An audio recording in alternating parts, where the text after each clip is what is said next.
नमस्कार दोस्तों, स्वागत हमारे यूट्यूब चैनल एग्ज़ाम सिटी में। बात करेंगे सीटेट एग्ज़ाम 2020 आप बिना कोचिंग किए कैसे पास करें, 110 नंबर कैसे लाएं, टिप्स एंड ट्रिक दोनों इस वीडियो के माध्यम से बताने वाले हैं।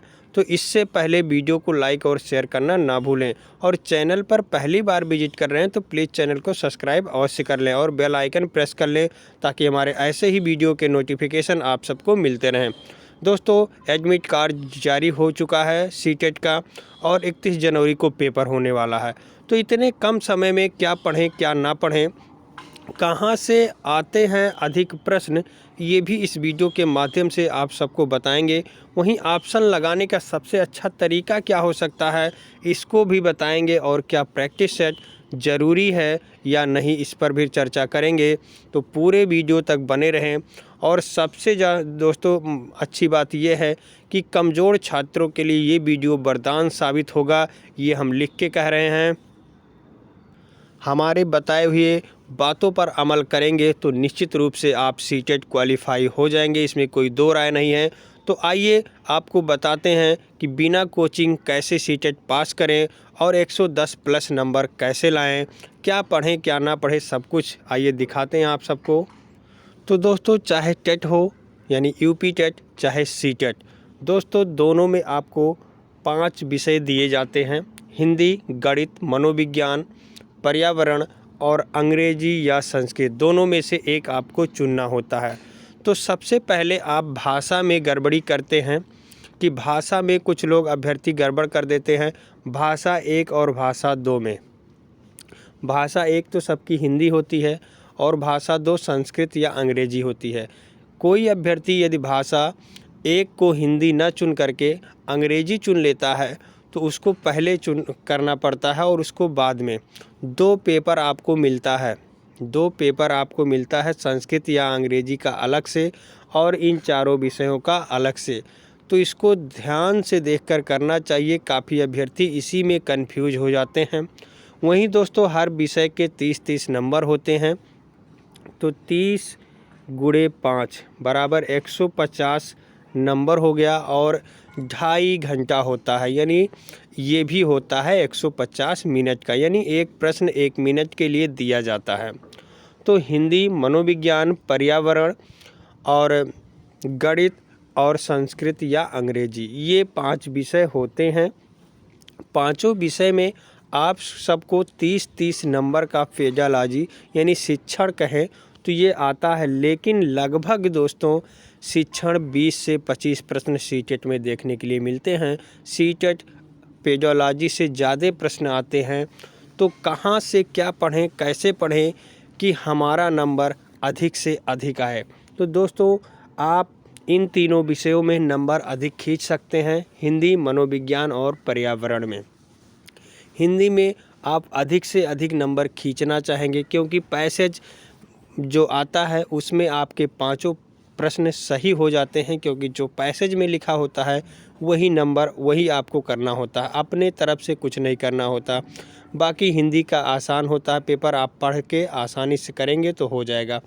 बात आई मनोविज्ञान की, तो मनोविज्ञान में दोस्तों पियाजे, कोहलर वर्ग, वायोवास्की, बुद्धि, मूल्यांकन, NCEF 2005 बहुत ज़रूरी है, यहाँ से काफ़ी प्रश्न पूछे जाते हैं।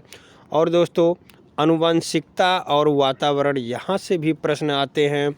अधिगम, सृजनात्मकता, समावेशी शिक्षा और बाल मनोविज्ञान, ये सब चैप्टर काफ़ी इम्पॉर्टेंट रखते हैं। बुद्धि लब्धि का चैप्टर भी काफ़ी इम्पॉर्टेंट है। तो आप यहाँ से कम समय में पढ़ सकते हैं। अब आपको हम बताने जा रहे हैं क्या ट्रिक है, ऑप्शन कैसे लगाएंगे, और क्या रहे तो वे ऑप्शन लगाएंगे और क्या ना रहे तो दूसरा ऑप्शन लगाएंगे। आइए वो भी देख लेते हैं इस वीडियो के माध्यम से। तो दोस्तों, ये ट्रिक है आप सबके सामने। यदि नकारात्मक दिया रहे कि इसमें से कौन सा नहीं है, तब तो आप इसको लगाएंगे, नहीं तो इसको नहीं छुएंगे, आप बिल्कुल नहीं छुएंगे, कुछ भी नहीं छुएंगे। जैसे है मारना, पीटना, सज़ा देना, बाद में बताएंगे कह देना, दंड देना, प्रधानाचार्य से शिकायत करना, व्याकरण, रचना, जैसे रचना कोई भी हो, चाहे व्याकरण हो या कुछ भी हो, कम नंबर देना, केवल एक ही मात्र, कठोर नियम, शिकायत करना, मजाक उड़ाना, बेइज्जती करना दोस्तों, बोर्ड साफ करवाना, बच्चों से निंदा करना, झगड़ा करना। अगर जो ये सब प्रश्न में कहीं दिख जाएं तो ये निगेटिव हैं। इन पे सही मत करिएगा कभी कि मान लीजिए किसी अध्यापक को कहा जाए वो पढ़ा रहा, बच्चा शोर कर रहा है या झगड़ा कर रहा है किसी से, तो उसको मारना नहीं है। अगर जो मारना कहीं दिया है तो उसको काट दीजिए, वो नहीं सही हो सकता है। ठीक है। अब क्या लगाएं, क्या करने से सकारात्मक होगा, क्या लगाएं, आप देखिए यहाँ। अगर जो ये सब प्रश्न दिए हुए हैं, प्रश्न में दिए हुए हैं तो तुरंत उत्तर लगाइए। चित्र भावपूर्ण, अर्थ जो हुआ हो अर्थपूर्ण हो, भ्रमण द्वारा सिखाना कहीं दिया हो, कारण का पता लगा के उसके निवारण तक पहुंचना, तो वो भी सही है। अवसर देना, बच्चों को अधिक से अधिक अवसर देना चाहिए, क्योंकि बाल केंद्रित शिक्षा में हमेशा बाल केंद्र पर ही ध्यान देना चाहिए। चर्चा में शामिल करके पढ़ाना, ये भी सही है। प्रोत्साहन देना, विभिन्न गतिविधियों में शामिल करना, करके सीखना, सृजनात्मकता, कारण का निवारण करना, परिचर्चा में शामिल होना। अगर जो इन सब वाक्य आपके प्रश्न में हैं तो तुरंत इन सब को मार दीजिए सही, और ये 100% आपका सही हो जाएगा। लेकिन जो ऊपर बताया गया है उसको अगर जो उनमें से इनमें से कोई अगर जो है तो आप इनमें नहीं का मार्क यानी नहीं टिक लगाएंगे उस पर, ये गलत हो जाएगा। अगर जो कहा है कि इनमें से कोई नहीं हो सकता है, तब आप इनमें से कोई एक है तो वो लगा देंगे। अगर जो सकारात्मक है तो ये कोई उत्तर सही नहीं होगा, आप मान के चलिए। और नीचे वाला यदि सकारात्मक है तो 100% यही सही रहेगा दोस्तों। इतना कोई भी प्रश्न आया है आप में तो ये 100% उम्मीद है कि आपकी यही प्रश्न सही जाएगा, यही उत्तर हो सकता है। तो ऐसे ही आप तुक्का लगा सकते हैं। दोस्तों सीटेट की गणित काफ़ी सरल आती है, तो गणित में दिक्कत नहीं होना चाहिए।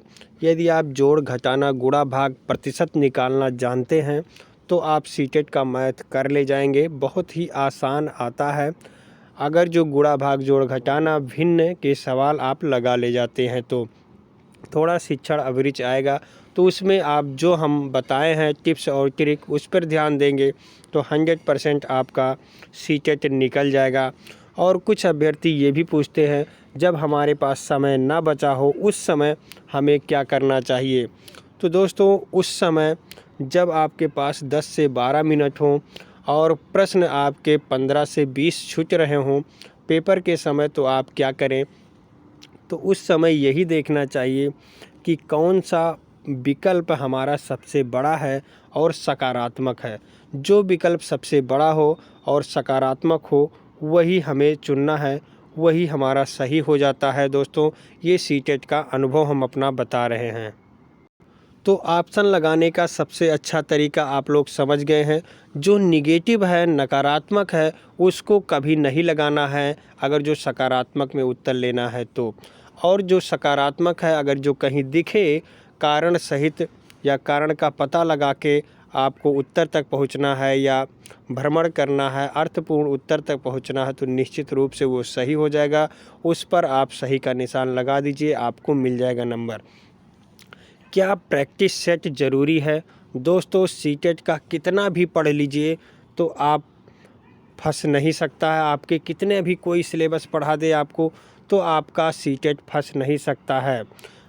प्रैक्टिस आपकी बहुत ज़रूरी है। यदि आप पूरा प्रश्न करना चाहते हैं, पूरा तो कोई नहीं कर पाता सीटेट का दोस्तों, और 100% विश्वास भी नहीं होता सीटेट के प्रश्नों पर, तो आपको क्या करना है, अगर जो आप चाहते हैं 110 प्लस लाना तो आप 2011 से लेकर के अब तक जितने सीटेट हुए हैं कुछ मत पढ़िए, केवल और केवल प्रैक्टिस सेट कर लीजिए। जितने पेपर के आपके जितने पेपर हुए हैं 2011 से लेकर अब तक, और अब तो कम समय बचा है, आप लोग चाहें तो वही सेट कहीं दुकान से ख़रीद लीजिए और कुछ मत पढ़िए, केवल उतना पढ़ लीजिए और हमारे बताए हुए नियमों का पालन कीजिए तो 110 नंबर कोई रोक नहीं पाएगा दोस्तों। सीटेट आपका निकल जाएगा, गारंटी के साथ कहते हैं।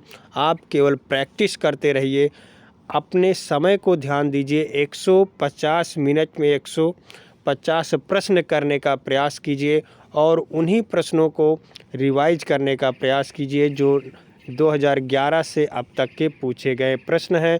निश्चित रूप से आपको सफलता मिलेगा। और कहाँ से अधिक प्रश्न आते हैं आप सबको भी बता दिया गया। शिक्षण से अधिक प्रश्न आते हैं, पेडोलॉजी से अधिक प्रश्न आते हैं। 15-15 तो नियम है कि 30 जो 5-5 विषय हैं 30 नंबर के होते हैं, उसमें 15 पेडोलॉजी से आएगा, लेकिन उसमें से 15 से अधिक भी आ जाते हैं। तो इसमें कोई ज़ोर ज़बरदस्ती नहीं है, कोई कुछ नहीं कर पाता सीटेट के प्रश्नों पर। तो आप लोग पढ़ के जाइए अच्छे से और प्रैक्टिस करना बहुत ज़रूरी है दोस्तों। प्रैक्टिस आपका हो गया और ऑप्शन आप सही से लगा ले गए तो निश्चित रूप से आप 110 के पार जाएंगे, इसमें कोई दो राय नहीं है। तो अब ज़्यादा समय न लेते हुए एक बार आप लोगों से ये अनुरोध करूंगा कि हमारे YouTube चैनल एग्ज़ाम सिटी को अभी तक सब्सक्राइब नहीं किए हैं तो प्लीज़ सब्सक्राइब कर लीजिए, साथ में बेल आइकन प्रेस कर लीजिए ताकि लेटेस्ट वीडियो के नोटिफिकेशन आप सबको मिलते रहें। बहुत बहुत धन्यवाद वीडियो देखने के लिए।